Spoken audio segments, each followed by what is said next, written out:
Je to štvrtok. Štvrtok sa venujeme rozoberaniu, rozpýtvaniu, úvahám, hľadaniu ciest v oblasti ezoteriky. Áno.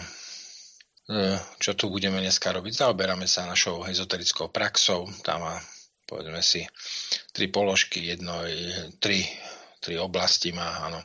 Jedno je zdravie a fyzické, psychické, potom je to mimoriadny intelekt a veci nadčasové a o tých sa chceme baviť, aby sme mali lepšiu prax. Áno. Nechceme sa tu baviť len tak ako hypoteticky, že čo by bolo, keby bolo, áno, ale chceme v podstate ako prakticky si vymeniť skúsenosti eventuálne o tom, ako kto cvičí. Áno.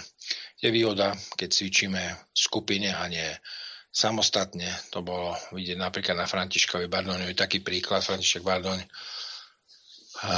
samozrejme, že ho Nemci zavreli do koncentračného tábora alebo do tábora, kde ich Hitler nútil vykonať nejaké akcie a overovať nejaké informácie a podobné záležitosti, ktorým dokonca verili viacej ako tajným službám, čo je nezmysel. Áno. Na to si dáme pozor. Napríklad vo vešteckých výkonoch je najprv si zistím pragmatické údaje o danej osoby na internete, vypočutia iných ľudí, až potom pristupujem k vešteckému výkonu. Ten veštecký výkon spravím do toho človeka, spravím nielen do ňoho, ale aj ľudia, ktorí ho poznajú, rodičia a ďalší, ktorí o ňom poznajú pravdu, lebo ten človek to môže zastierať, môže veriť somarinám, ktorých nie je. Áno. Často špekulanti, tí uveria sami sebe, že nie sú špekulanti, takže to je problémik. A František Bardoň fungoval sám, alebo mal takú menšiu skupinu v Prahe, ale dobrým sa stal až vtedy, keď ho vlastne intervenovali do toho tábora niekde v Čechách, stretol aj ďalších ezoterikov. Tí ezoterici sa tam zoskupili, vlastne vymenali si aj skúsenosti, okrem iného, hej. A jednoducho tam získal veľa skúseností a informácií, lebo na jednej strane to bolo nepríjemné, že ich takto intervenovali a donútili robiť všelijaké čuda a juda, hej. Ale na druhej strane sa... Ešte si to oblečiem takto. Na druhej strane zase sa tu stretlo množstvo zájmov ezoterikov a mohli si predebatovať, alebo hostov, ktoré sa venovali neštandardným stavom psychicky, si mohli predebatovať určité oblasti. Ja myslím, že odtedy sa František Bardoň zmenil, začal písať knižku nejakú o nejakej učebnici. Určite mali čas sa rozprávať o tom, že prečo ezoterika nemá nejakú inštitúciu, prečo je to také, aké je. Tak to určite ovplyvnilo samozrejme v jeho rozhodovaniach. Takže zostávame pragmatici, keď mám o niekom zisťovať informácie, tak žiadam aspoň, aby ho niekto popísal, povedal o ňom, alebo mi v prípade diagnózy napísali, kto to diagnostikoval, kedy, akým spôsobom, akí lekári, aké pocity, čo pomáhalo, nepomáhalo, pretože to pomôže pri diagnostike, ktorá nie je o tom, že či zistím, či je chorá alebo nechorá tá osoba, ale zistím príčiny ochorenia, čo je o mnoho náročnejšie. Logika káže si vždycky vyzbierať informácie o danej záležitosti. Ano. To znamená, že dneska je to aj o tom, aby sme sa bavili o pravidlách a určitých zákonitostiach úspešnosti. Ano. Človek, ktorý nie je dobre informovaný, napríklad aktuálne nie je dobre informovaný, nebude dobrý biznismen, lebo peniaze sú aktuálne informácie, dokonca informácie získané skorej, než sa zverejnia, áno. Lebo potom môže operovať a zasiahnuť na burze, stiahnuť peniaze, dať niekde peniaze, odobrať, pribrať s tým, že potom môže mať vyšší zisk na tom a podiel a podobné záležitosti, áno. Takže pokiaľ chceme mať dobrú prax, musíme byť dobre informovaní. To je zrejme jasné. Nesmieme dávať na prvé miesto hľadanie vešteckých informácií. Na prvé miesto dávame hľadanie pragmatických informácií. Áno. Najnovšie sa zaoberám hormonálnou sústavou. Tak, aby som bol v tom úspešný, tak si to musím študovať samozrejme. Musím si to načítať, musím si kúpiť knižky o chémii, musím 10 rokov predtým študovať a byť v tom trošku zbehlejší, potom spraviť zber toho všetkého, objasniť logiku a zákonitosti vnútri a prepracovať sa k hĺbšej rovine, napríklad hormonálnych žliaz a hormonálnych látok a z toho potom začať zberať informácie, či z vlastnej praxe alebo praxe iných, jak sa liečia tí ľudia, aké stavy dosahujú, čo im pomáha, čo im ubližuje. No, a takto sa prepracovať. Pekný príklad bola urinoterapia. Môžete si nachystať samozrejme otázočky a naťahujem čas trošku, aby ste si pripravili na mňa otázočky. Krásny príklad, ako sa mám správať, keď objavím nejakú techniku liečebnú, áno, ako je urinoterapia, áno. Urinoterapia, áno. Tak za prvé, dlho som hľadal na internete príspevky, lebo sa to zle hľadalo. Príspevky na internete, áno. Už tedy som hľadal, mal som ideu, aký je ten najlepší nápoj pre starený a starcov. Starený a starcov. Vedel som, že pre dieťa je to najlepší nápoj ako materské mlieko, pokiaľ je matka v kondícii dobre živená všetko a vnútri nie je chorá, samozrejme. A pre starých ľudí a starcov je najlepší mok, ktorý životobudič je vlastne urinoterapia. Ale k tejto idei, naplneniu tej idei som musel začal som ho hľadať. Našiel som urinoterapiu na internete, dlho som hľadal, to ma zamestnal, lebo to bolo ťažké nájsť v zahraničných stránkach, nakoniec som nejakých bulharských, ale rumunských našiel veci, ktoré som potreboval vo fórach rôznych. To bol jeden moment. Druhý moment som si vyzbieral medicínske poznatky o moči ako takom, áno, diagnostiky, možnosti, čo obsahuje vlastne, aké lieky sa z toho vyrábajú, jak sťavieho moču sa vyrábajú dokonca lieky pre ženy, aby otehotneli a podobné záležitosti, alebo v USA z moču vo verných záchodoch jednoducho vypracovajú látku tiež, ktorá pomáha vlasti pôrodníctva, otehotnenia a chemické zloženie, rozbor moču, čo obsahuje ďalšie záležitosti, dával dokopy, až potom na to nastupoval veštecký výkon v podstate. Všímate si, že ako keby som nebol ani veštec, alebo osoba, ktorá má mimozmyslové vnímanie, nastupovalo vyhľadanie vedecky zdatných jedincov, ktorí pracujú s urinou a snažia sa s nej niečo vydolovať, nasať informácie. Potom som začal skenovať tých, ktorí pijú urinu 20 rokov, 10, 15, 5 rokov, ktorí pijú dokonca urinu deti ako nejaká sestrička v nemocnici. Pomohlo jej to napleť parádnu plečetko, vyzdavila sa z akné, ale zničila si orgány. Alebo osoby, ktoré to majú trošku spojené s erotikou, lebo sú urinofilovia a pijú aj moč iných ľudí, takže som si to preveral, to nebolo dobré, hej. A podobné záleží, nebolo dobré ani niečo s močom robiť, musel byť v tej čistej jedinečnej podobe, tedy bol veľmi účinný. Pozrel som si osoby, ktoré sa upíjali k smrti s močom a boli aj onkologické samozrejme a zistil som, že tým sa dá dobre otraviť a pozabíjať bunky, ale nie obličky. Takže to bol taký zaujímavý prvok. Na prekvapenie bolo to, že u tých, čo pili moč dlhodobo, sa obnovili nové hrubé čreva, obličky za 5 rokov a plúca, čo bolo prekvapujúce. No a potom je samotná praxa, no, chápete. Takže poďte, čakám zase na nejaké vaše otázočky, ktoré sformujete z oblasti zdravia napríklad. Áno. Aj každý by mal napísať nejakú otázočku v tomto smere, aby sa v tom dobre zorientoval. Začala vlastná prax, samozrejme začala prax tých, ktorí boli ochotní popiť, aj tých, čo meditujú, ale aj mimo meditujúcich a začali si to ľudia pochvalovať, že sa veľmi dobre cítia všetko. A až na základe tohoto sem prichádza veštecký výkon a potom aj na tých chorých pacientov a hľadanie tej logiky a zákonitosti. Vtedy to má parádnu silu. Áno. Pokiaľ by som začal len veštectvom a nie logikou veci, ako racionalitou, samozrejme zapojil som do toho svoje neuróny, frekvencie, ktoré idú z hlasiviek do neurónov, ale aj kvantovanú dušu a bublinkovať som okamžite modifikoval na tú oblasť, aby to logicky postrehli, čo sa deje a potom to vycítili, čo sa deje v nás a čo sa deje v tých ostatných. Prekvapenie bolo pri tých, ktorí sa starajú o biomarkery mozgu a snažia sa mať minusové hodnoty, to znamená otváranie neurónových sietí, nervoneurónových sietí vnútri a pribúdanie neurónov a tam boli tie výsledky veľmi prekvapujúce, jak sa to dynamicky pohlo u niektorých výrazne do tých pozitívnych línií. No. Takže je to v kope, je to diagnostikované, šetrené, zaujímavé fenomén, som si vyskúšal pitie pomarančovej mirindy, áno.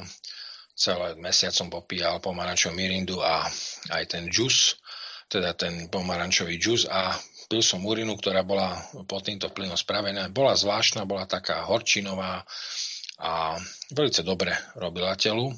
Lebo na jednom fóre som čítal, že keď niekto začne piť urinu, tak by nemal jesť mäso a udeniny, lebo potom to má hnusnú chuť. To je pravda. A po pomarančovej to bolo také jedinečné a veľmi dobre pitné ako.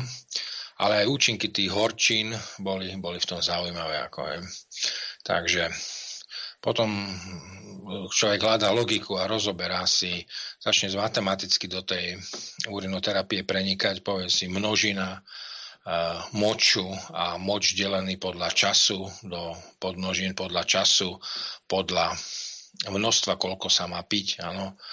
A aj samozrejme aj problémy, ktoré môžu s tým vzniknúť, pití moč, tak ja som mal úžasné, jednoducho hnačky, neuveriteľné, kdekoľvek, kedykoľvek už som sa hrozil ísť autobusom, že keď som napríklad išiel sobotu, tak piatok som nič nejedol, dal som si rôzne tabletky, všetko, aby to bolo stíšené a už to bolo tak, že by som chodil s vlakom, čo bolo strašne neefektívne, ale bol som pripravený odolať a už na to som odolával. A postupom času ten organizmus rezignoval a dovolil mi to. Teraz už ako za tie 2 mesiace postupne, ako v mojom prípade, jednoducho sa to trávenie na to zvyklo, upravilo a teraz už v zásade ako nabieham na normálnu stravu pomaličky a isto, len trošku ešte musím byť opatrný, ale v zásade som vydržal ten tlak a nepovolil som, jednoducho urina bude. Takisto som musel logiku veci a silu vôle na to nasadiť, lebo v zásade to, čo môžem získať pitím urinoterapie, teda rozriedeného moču do vody, je tak veľké a tak fantastické, že bol by som somár, keby som to nerobil. Áno. A je to jediná možnosť, ako zreparovať v podstate obličky. Aj tie obličky začali o mnoho rozumnejšie fungovať, než doteraz, samozrejme. Takže ma to potešilo. Vidíte tam, v tomto celom procese musíte vidieť určité zákonitosti. Prevziať informácie o urinoterapie. Samozrejme, že predtým v minulosti som čítal nejaké knižky a podobne. Dokonca mi už raz zachránil život, lebo keď som ležal v nemocnici so zápalom plúc a týchto vecí nevedeli, čo je, pravdepodobne tiež imunitný systém bol, tak jednoducho ma babka zobrala a liečila ma práve umývaním moču. A keď sa umývate a dávate moč cez kožu, tak vám zachráni plúca, ale nie obličky. V mojom prípade bolo treba zachrániť plúca, tak to stačilo dávať cez moč. Potom ešte raz, keď som bol v nejakom zlom psychickom stave, dávala do poriadku babka, takže 2-krát mi to vrátilo silu, tak si hovorím, tak snáď mi to poeticky povedané vráti aj 3-krát silu, čo je zrejme jasné. Takže sú tu nejaké zákonitosti, že človek sa s tým zaoberá v rámci alternatívnej medicíny a liečiteľstva, neodvrhne to, preskúma si to, využije moderné prostriedky internetu a fóra, dá medicínske skúsenosti, aj štúdium, teda okolo moču. Kúpil som si aj papierok, taký testovací papierik, aby som si otestoval moč, jaký je a podobne. Tam sa tie parametre veľmi zlepšili postupne, áno.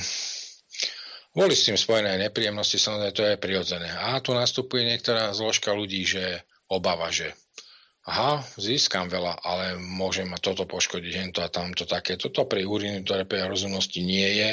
Môžu byť len nejaké dočasné nepríjemnosti s tým, psychického charakteru, hnačkovať a podobne. Ale keď som si upravil stravu ako chlebovú a zahustenú dobré banány a šunka a syr a takéto veci a do toho ešte vláknina psyllium a ešte také hlinky špeciálne ako pre úplných zúfalcov. Takže to akože v celku sa dalo zniesť, bolo to vydržateľné. No to, že ako keď som mal ísť na stolicu, tak ma to naháňalo jak na preteky, tak to bolo nepríjemné, ale pomaly a pomaly ste sa to utišovalo, privyklo si to na to a je fajn.